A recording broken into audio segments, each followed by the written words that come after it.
Salut, c'est Régis d'Aventure Nordique. Aventure Nordique, la petite boutique qui monte, qui monte, qui monte. Dans cette vidéo, je vais vous expliquer comment on gonfle simplement et rapidement un matelas Exped.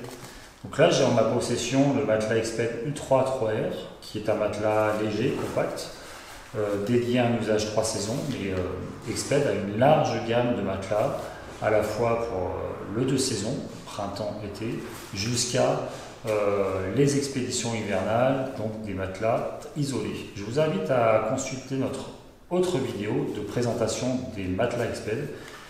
Mais là, maintenant, tout de suite, je vais vous montrer comment on gonfle un matelas gonflable avec un sac pompe.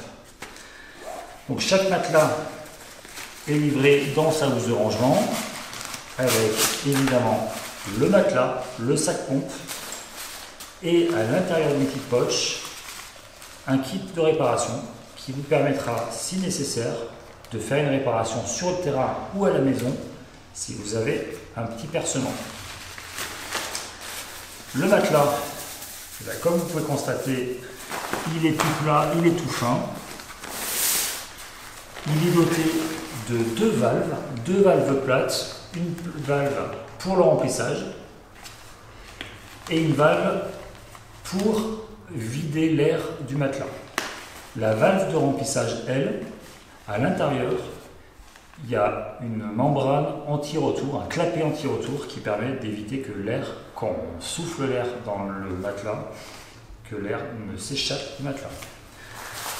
Alors pourquoi j'utilise un sac pompe? J'utilise un sac pompe pour deux raisons.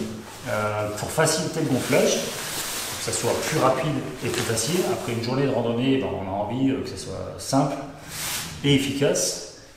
Et deuxièmement, c'est pour éviter d'envoyer de l'air humide à l'intérieur des boudins, à l'intérieur de la structure du matelas. Pourquoi? Parce que si vous envoyez de l'air humide, de l'humidité, vous aurez déjà d'énormes difficultés à faire sécher l'intérieur de votre matelas et à terme, ça va former de la moisissure et ça va limiter les performances thermiques aussi de votre matelas. C'est d'autant plus vrai si votre matelas Exped est doté de garnissage en fibres synthétiques de type Primaloft, et encore plus vrai si c'est un garnissage en duvédois. Donc maintenant chez Exped, la plupart des matelas sont livrés avec le sac pompe Schnozel, qui est un grand sac multifonction que vous pourrez utiliser à la fois pour gonfler un matelas mais aussi pour ranger du matériel.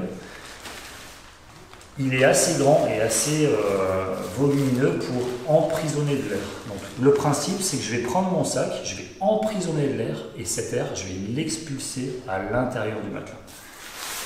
Donc la première chose à faire, c'est, si c'est possible, c'est de bien étaler son matelas, de venir le connecter,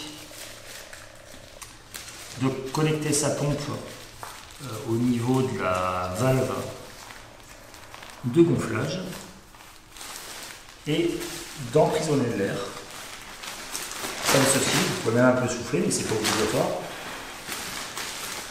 et d'expulser l'air dans le matelas. Alors c'est un phénomène tout simple, hein, c'est l'effet Venturi en fait. On souffle un peu, on emprisonne l'air et on a un volume qui est beaucoup plus conséquent que ce qu'on avait soufflé. Et là, en quelques insufflations, donc là j'en suis à deux.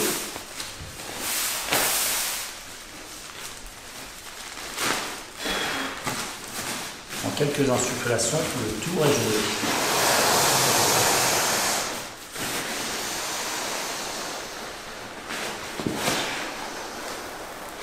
Donc là, j'ai rempli mon matelas grâce au sac pompe en 3 fois, suivant les conditions, suivant votre état de fatigue, suivant les conditions par rapport au positionnement du matelas lors d'attente. C'est plus ou moins facile de tenir un sac pompe, mais enfin, c'est vraiment un système efficace, assez redoutable. Là, je vais pouvoir venir déconnecter mon sac pompe puisque j'ai une valve anti-retour.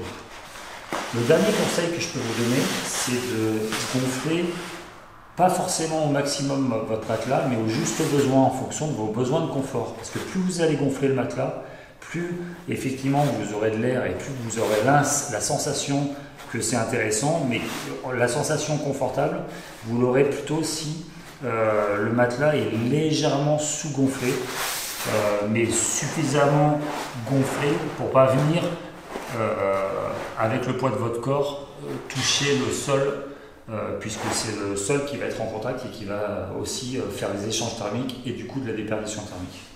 Voilà, j'espère que cette vidéo sera claire. Vous retrouverez de toute façon toutes les informations dans le contenu de notre blog, donc blog.aventurenordique.com. Et puis vous retrouverez toutes les fiches techniques des matelas Exped qu'on fait depuis plus d'une dizaine d'années sur le site aventurenordique.com. Et si vous avez des questions concernant la herbe-vue, l'isolation, les tissus, n'hésitez pas à nous contacter. À très bientôt.